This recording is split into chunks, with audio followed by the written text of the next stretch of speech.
Olá! Neste vídeo falaremos sobre os aspectos gerais pertinentes ao texto. Neste ponto, responderemos as seguintes perguntas: que outras questões textuais exigem atenção? Que práticas podem aperfeiçoar o texto e diminuir retrabalho?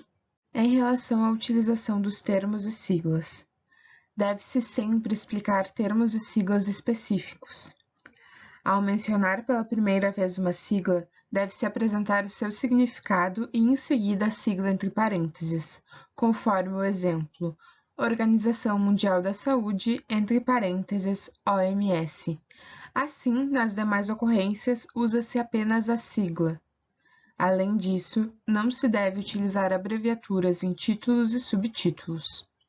Quanto às ilustrações, figura, tabela, quadro, gráfico devem ser nomeados com a inicial maiúscula. Todas as ilustrações devem possuir nome e fonte.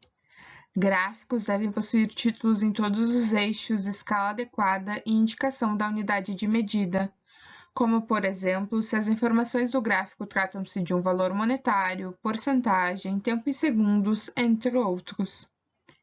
Imagens, quadros, acervos, etc., necessitam de autorização. É importante salvar as ilustrações em versão editável, isso minimizará possíveis retrabalhos. Porque imagine que faltou uma única letra em uma palavra da figura. Era para ser unidades e você escreveu unidade e não salvou a versão editável. Nesse caso, você precisará refazer toda a figura por conta de uma letra. Para isso, a dica é: tenha uma pasta com todas as figuras editáveis e, quando trabalhar em grupo, compartilhe essa pasta. No que diz respeito à utilização de medidas, deve-se buscar utilizar as mesmas unidades de medida. No seguinte exemplo, são utilizadas medidas diferentes. No Brasil, o preço do quilo do arroz está R$ 5,90, enquanto nos Estados Unidos está $4 ao câmbio do dia 1º de fevereiro de 2021. Perceba que isso pode gerar confusão ao leitor, uma vez que são utilizadas medidas diferentes. Nesse caso, as medidas monetárias real e dólar.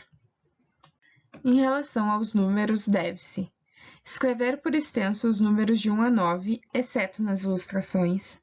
Escrever em algarismos os números a partir do 10, exceto 100, 1000, milhão, quadrilhões. Exemplo: compraram 12.000 pares de luvas de proteção.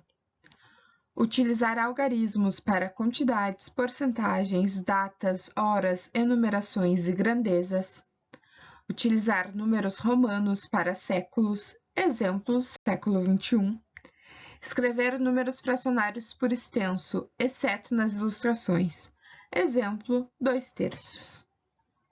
Manter os números por extenso em nomes de cidades, cargos e expressões. Exemplo: 2 irmãos, terceiro mundo. Utilizar equivalências em números muito grandes, pois estes fazem as pessoas perderem a noção de tamanho, a sensibilidade dos números. Exemplo: 400 hectares de terra equivalem a aproximadamente 400 campos de futebol. 1.000 mortes por dia devido à Covid-19 equivalem aproximadamente à morte de passageiros de 7 aviões de 138 passageiros. Utilizar separador de milhar. É errado apresentar 2.560 sem o ponto que separa o milhar da centena. Sendo assim, é correto escrever 2.560. Para o início das frases, não se deve iniciar frases com números ou porcentagens. Além disso, em trabalhos acadêmicos, deve-se evitar fazer indicações de lugar, como citado acima ou abaixo.